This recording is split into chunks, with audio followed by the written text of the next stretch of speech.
so much to know that you don't know. And I always found this to be something about filmmaking. No matter what the technology is, you shouldn't be cowed by the technology. You shouldn't be cowed by the process, in a sense. You should have the kind of passion and bravery and ignorance, I think, to a certain extent, of wanting to get something done. You know, because if you really thought about making a picture, if you really thought about it step by step, you never do it. It's always a situation where you wind up like 3 days into shooting or so, or 2 days, and you say, what have I done? What was I thinking?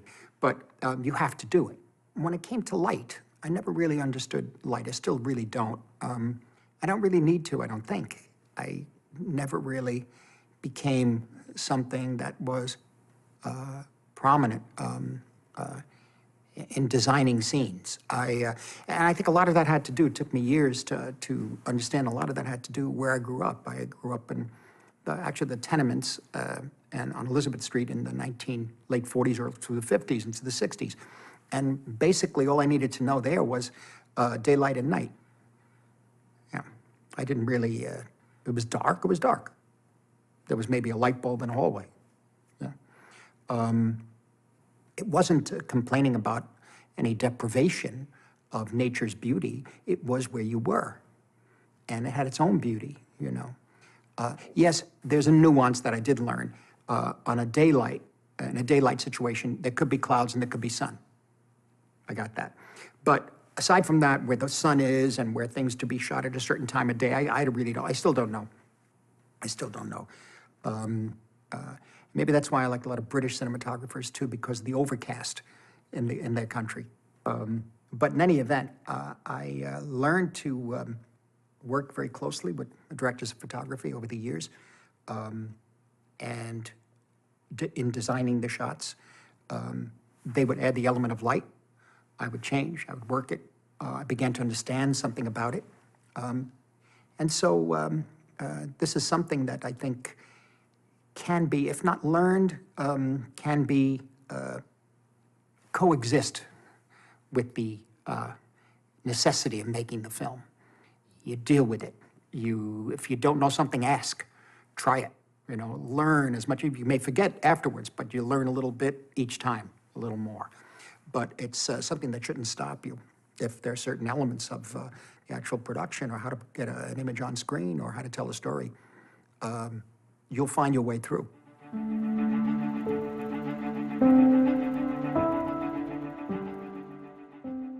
Freddie's work I had seen as a cinematographer, but also he was the camera operator on Tales of Hoffman and a couple of other films of Paul Pressburger. So we came out of that group and got to know him a bit. I was there the night he won the Academy Award for Glory, and said he was looking for a job.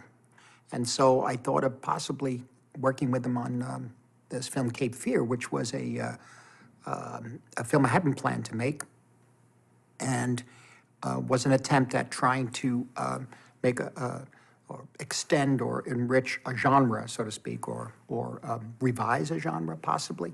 I don't know. But in any event, Freddie agreed to do it, and Freddie had a set of 5 lenses that he used. On The Innocents, for example, I think on Sons and Lovers, I'm not quite sure, but it must have been. But in any event, certainly The Innocents, which is a beautiful film that Jack Clayton directed, based on Turn of the Screw, Henry James, Deborah Carr. Extraordinary focus in the film, in black and white scope, black and white anamorphic, but extraordinary deep focal length in this picture. And there's Deborah Carr walking through the halls of this Victorian house, dark. She's wearing a black dress, which is very full, but everything's in crisp focus. And I asked him, how did he achieve that? And he said he shot at f11, which meant that it was the smallest opening. And that means he had to pump in more light. And I didn't fully understand this until later on Cape Fear, when I would ask for certain scenes to be even more focused in terms of the characters. this character and focus with that one and this one. He said, he would always tell me, well, I think I can give you what you want if you give me a few moments, which we did.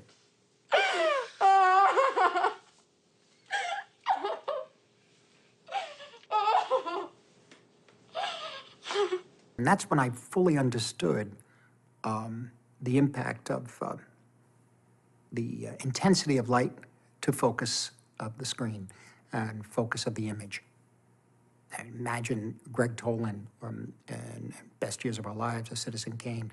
All that deep focal length work must have incorporated extraordinary lighting, the heat of the lighting, the intensity. And I mean, naturally, you're talking to somebody here who I'm speaking from a different experience. The impulse for me to make movies was the New York independent cinema, Cassavetes, Shirley Clark. Very often, a number of people who did those films, I think Baird Bryant shot Cool World. Very often we're using available light. This was inspired from the French New Wave, that sort of thing. Available light isn't always available light, by the way. There's always some fill or something like that. But in any event, it was lighter equipment. I didn't understand the necessity of arc lights and the power of the heat for focus. And so on Cape Fear, that was a revelation.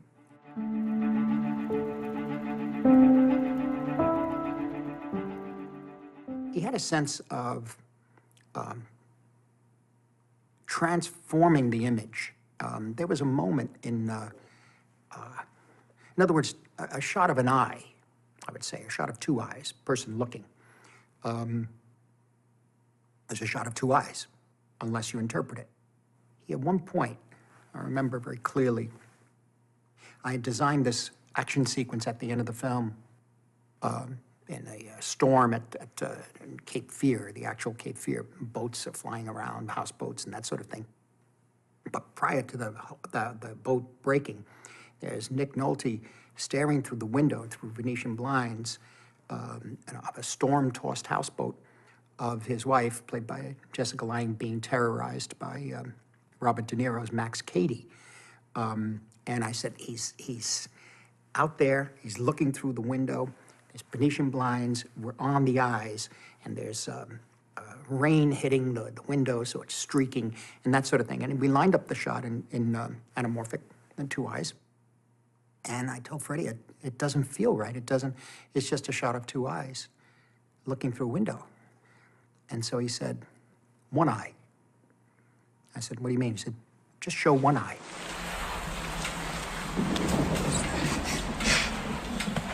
When he did that, it took on some other aspect, and that is that it was like something from the ocean depths. You didn't quite know what it was at first, and you realize it's an eye, covered with raindrops, covered with shadow, light, all kinds of things, so that it created a mystery, an understanding of how to tell a story with pictures that was extraordinary for that mood and tone. And from the one eye we tracked out, I believe. But this is the kind of thing, it was really kind of a learning experience for me. And I also kind of bothered him a lot because I would ask him about how he shot certain things in his films and then say, well, we have to get going. And he goes, well, if you give me a few minutes and stop asking me questions, I could work. So, but he was extremely gentlemanly about it. And it reminds me of the story, and I've just been telling some people about this for a while now, but he was the camera operator on this valiant effort to do a version of Moby Dick that John Huston did in 1956. But on that film, Freddie was a camera operator, and he was told at one point by Huston to go and get a few shots of whales in the North Sea. And obviously sending to the spot where the whales are and the fins come up and that sort of thing. And, 3-script Technicolor, big camera. And he brought it back, he went there, shot it, brought it back to London. They screened it. And he looked at Huston, and Huston said, well, it's a shot of a whale. Right, it had very little interpretation. And so this is the lesson I learned. It's simply saying, okay, we're going to get a shot of the door, or we're going to get a shot of the car. Well, what's the angle? What's the light? Is it moving? Is it not moving?